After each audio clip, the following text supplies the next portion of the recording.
Alright, so the Hasselblad XCD 2.5 90V is now unboxed. It's sitting on my Hasselblad X2D and it's time to kick off my review of that lens. And by the way, welcome back to my channel. This is of course a Hasselblad episode, and just recently I showed this lens for the first time on the X2D on my recent review of the newest firmware of the Hasselblad X2D, and I will post the link down below in the info box for that video so you can look this up. Now, my history with that lens is remarkable because I ordered it more than a year ago and paid for it, and it took Hasselblad a long time to bring it to market for Hasselblad enthusiasts and also professional photographers who use Hasselblad gear to shoot their photos. And first of all, from a design perspective, this lens is beautiful. It fits very, very well on the Hasselblad X2D camera body. It's a full metal construction, very solid, solid like a rock, like all the XCD V lenses, and including the lens hood, by the way, which is also full metal construction. And it just looks very nice on that camera body. We have here a manual focus ring, which we can push up, and then we have buttery smooth focusing in a manual way, but with sufficient resistance to not accidentally end up on a distance which you don't want to have. And in autofocus mode, you pull this back and then the lens will autofocus. And by the way, autofocus on the XCD V lenses is faster than on the more classical XCD lenses, and we'll see this in a moment when we try face detection with that lens. Let's unmount the lens for a moment so I can show something here. All right, so if you look into the lens here, you see there is here at the bezel, there is a beautiful rubber sealing, and that lens is fully weather sealed. You will not get into trouble if you shoot it in rain or under harsh weather conditions, and the same applies of course to the camera body. Let's mount this again here. So first of all, mounting a Hasselblad lens is very simple because you always have here the red dot, and the red dot sits at 12 o'clock. So you don't have to actually fiddle around a lot. You just sit it so that the marking is applied at 12 o'clock, then you rotate it until it snaps in. There is a little bit of wiggle and a tiny little loose play here. If you look here, that is something we've not seen on the X1D Mark II. Here the lens mount was tighter, but on the X2D that's something which has been intensely discussed in the web. I don't mind, it doesn't disturb me, but it is some fact we need to note here in that review. Let's quickly go through the specifications of the lens. So first of all, widest open, that lens has an aperture of f2.5. You see this here in the control screen, and then I can actually stop this down all the way up to an f32. And that's end of story. I'm here in auto ISO mode, by the way, in the studio. So it opens widest at f2.5 and goes to an f32, which I would not recommend to use because you will have some diffraction kicking in if you stop down too harshly. That's basically what we have on the aperture side. The weight of the lens is 551 grams, and the filter diameter here, if you look inside, is actually 72 millimeters. It's unfortunately upside down here, but I can tell you what it is, 72 millimeters. The minimum distance between your subject you want to shoot and the image plane is 0.67 meter, and the maximum image scale, reproduction ratio or magnification ratio, however you want to call it, is 1 divided by 5.8, so this lens is also good for close-up shooting. A focal length of 19 millimeter on the sensor size of the sensor in the Hasselblad X2D means you have an equivalent focal length with respect to a full-frame field of view of 71 millimeter, as you find in the spec sheet issued by Hasselblad coming with the lens. And the angle of view on a diagonal perspective is 34 degrees, so quite narrow because this is a tele lens, and I will also show later sample images, of course, this time with a real human being when it comes to portraits. The construction of the lens is complex. We have 9 elements in 6 groups, and one of them is an aspherical element, and that's already it. If it comes to the specifications, what I want to do next is looking into face detection and how snappy is the autofocus when I focus and halfway press the shutter button. I'm now in autofocus mode here, and I have opened the aperture widest open to an f2.5, and the autofocus is found very quickly. Listen to the beep. Let's focus in the background. It's reasonably okay for a Hasselblad XCD lens and definitely faster than what we are used to from lenses before the XCD V era. but it is not super fast. And that is something which I will probably elaborate a bit later in the video. Let's now use face detection with an F. I still have to smile when I say that. It's not the pH, it's not about the focus technique where you have contrast versus face detection with pH. It's face detection with an F and means recognizing a human face. So go here to auto. And then if I half press the shutter button, you see it finds Jennifer's face here. Very simple. You see that? It also focuses. If I go somewhere else and move the camera a little bit, get my finger off the shutter button, it nevertheless recognizes the face of Jennifer very quickly. If I then half press the shutter button, the rectangle turns green and the face is in focus. Let's take a shot. All right, that's it. And let's have a look here. And you see Jennifer is pinpoint sharp, a bit overexposed because I'm here on spot metering, I guess. Let me see that. Let's go to center weighted. Let's see if this looks a bit better. Much better in my opinion. Let's take a shot. Let's have a look here. And you see this is sharp, crisp, and looks really, really well. As you will see later in the sample images of a real human model, of course, this lens is absolutely sharp. Every tiny little detail is shown here. And that is something we'll discuss a bit later in the video. What we just saw in terms of face recognition and in terms of autofocus speed, which is reasonable but not really what I would call fast, works very well in good light conditions. I have now dimmed down the room here, and then autofocus with that lens on the X2D is just terrible. And I will tell my story around this context in a moment, but I want to just show you the experiment. So have a look here. If I try to focus now on Jennifer,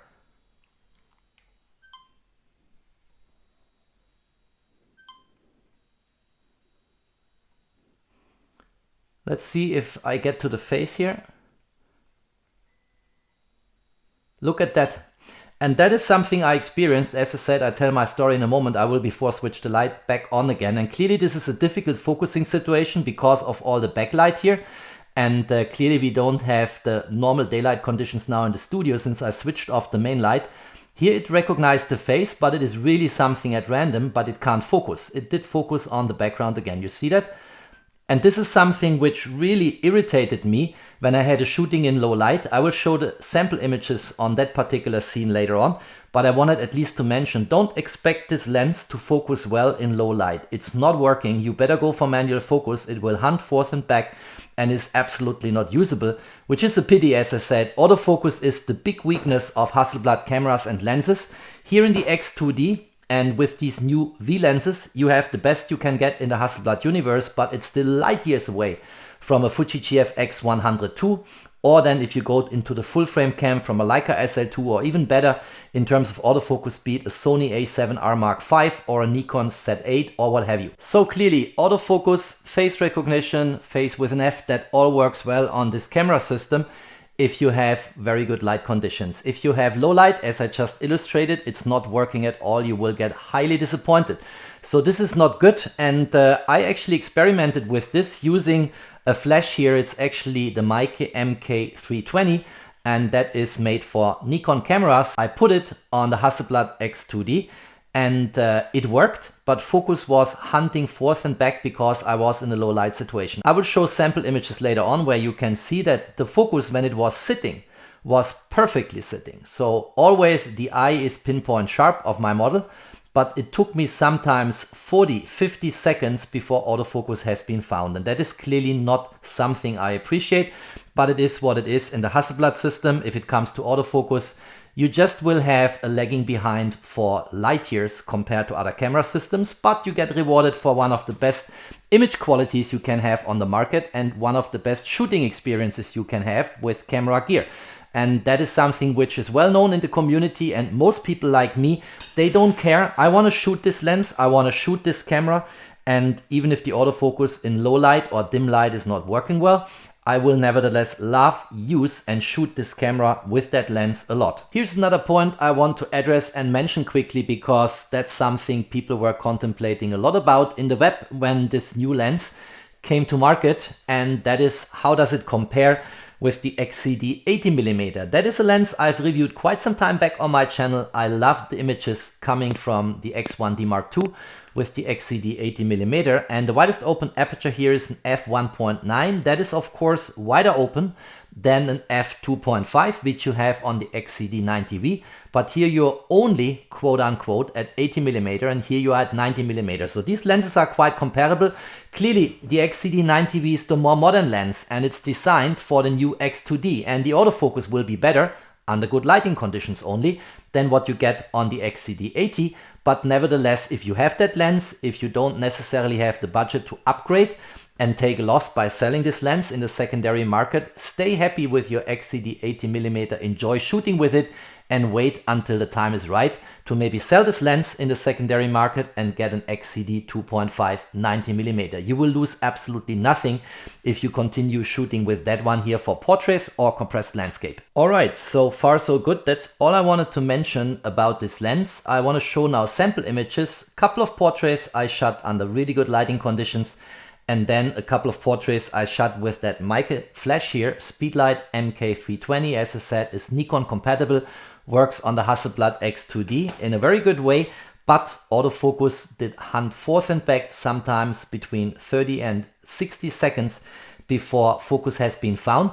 The good news is what I mentioned before: whenever focus was found, even under very bad low light conditions, it was sitting pinpoint sharp. There was not a single shot I missed.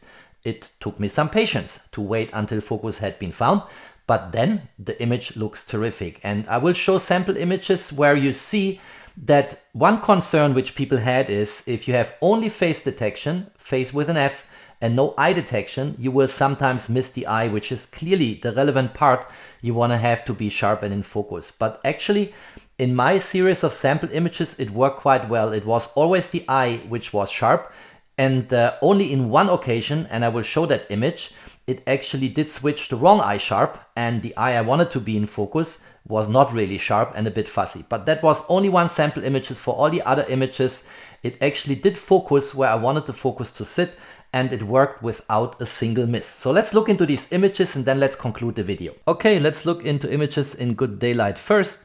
This is one of them, and you see, first of all, this was shot widest open at f2.8. 1/100 seconds, ISO 100, and with that huge 100 megapixel resolution.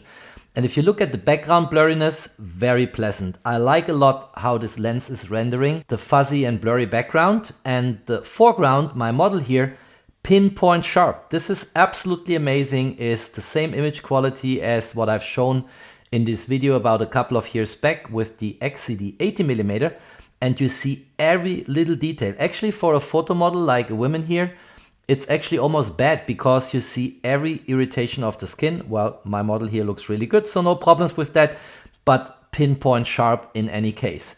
Next image at daylight. So here again, very pleasant background blurriness, and again, pinpoint sharp. But this time, and that's the image I mentioned before in the video, the face detection was actually looking into the face and decided for the right hand side eye, and I wanted to have the left hand side eye sharp, but that didn't play out. But that was the only shot where this occurred. In all the other shots you will see in the course of the next image series, it actually found the focus where I wanted it to sit. But here it's the wrong eye. Here this is pinpoint sharp, this is a little bit blurry and fuzzy. Next image, I asked my model to turn a little bit aside, and again pinpoint sharp where I wanted the focus to sit. Looks very good, and look at that smooth background here, very nice. Of course, this is a medium format sensor, and we have a 90mm focal length, equivalent full frame sensor. Field of view is 71mm, and we have the aperture widest open at f2.5. Of course, this is a blurry background and looks very three-dimensional, but the sharpness sitting in the right place here on the left hand side eye is just absolutely remarkable. I like a lot what I see here. Next image, I this time also had the model turning a bit to the side. Very nice, very beautiful. Look how the lips are rendered here. Every detail is there. The structure of the skin, it looks so nice, and this is a very good lens, a perfect lens I should say, for portraits, because it will give you the desired results. Another image here, again, very sharp, nothing to complain. This lens delivers from all angles. And here I wanted the model to have a little bit of hair in the way, but nevertheless, the focus is where it's supposed to sit. The hair here is blurry, and the face where the left-hand eye is sitting is super sharp. So in daylight, Good lighting conditions, absolutely nothing to complain about that lens on the Hasselblad X2D. Here's now a series of images I shot in low light conditions in the evening, and that first image here was shot without a flash but at the expense of an ISO value of 6400, widest open f2.5, and I used the usual noise reduction based on artificial intelligence in Lightroom to get the noise away, and now the image looks really nice, really well rendered. Look at the lips here, what a perfect structure of the skin on the lips and on the eye, pinpoint sharp. I don't like shooting portraits with flash, I'm just not a fan of it, but sometimes there is no way around it, even in the studio or maybe outside, like here on a restaurant terrace where I was playing a little bit with the camera and the new XCD 90V. And that image after post-processing looks really nice, really sharp, and also has not a remarkable amount of noise in the background. A little bit still after post-processing, but not too bad. All of the next images are actually shot with that mica flash I showed before, Nikon compatible, working well on the Hasselblad X2D. And here, I mean, every single shot was a hit. Look at what happens if I crop in by 100%. This is absolutely brilliant. I've hardly seen a lens as sharp as the XCD 90V, and it renders all the details. Same story here. Look at these images. No matter where I go, this is pinpoint sharp. Face recognition worked. It was always sitting on the eye I wanted the focus to sit. And all of these images are actually keepers. There is not a single miss here. I asked my model to turn to the side. It always works like a charm. This lens is rendering details in a very, very amazing way. And there is absolutely nothing to complain. It's absolutely at par with the XCD 80mm, as I mentioned before. And look at the details here, how the lips are rendered, how the eyes are rendered. This is absolutely gorgeous, blowing me out of my shoes, and is, of course, from my side, a full recommendation for that lens. Here I actually switched to some candlelight on the table, and also here, this is pinpoint sharp and very, very well rendered. So this lens delivers, and if you are in portraits, if you are in compressed landscape, what have you, if you like to work with a telelens of 90mm on a 44x33mm sensor, like the Hasselblad X2D has built in, then this lens is for you. You should not miss it. You should actually have it in your lens kit and carry it with you, because it will give you the absolutely perfect results, in particular when it comes to portraits, but also if you want to use it for compressed landscape to get the different layers in the depth of an image closer to each other. Okay, so I hope you liked that review and also the sample images. This is an absolutely fantastic lens, and if you are an X2D shooter or with the X1D Mark II, or even going back to the X1D, and you have not yet purchased a telelens, this is your opportunity. I fully recommend this lens despite the very slow autofocus, in particular under low light. And I fully appreciate the image quality coming from that lens. The 100 megapixel resolution I get on that sensor, and the color science which Hasselblad provides, which is absolutely unique and always rewards you with top-notch images. If you liked that video, don't forget to drop me a thumbs up. Stay tuned on my channel, there's always more to come. Thanks for watching, stay safe and healthy, and of course, peace out.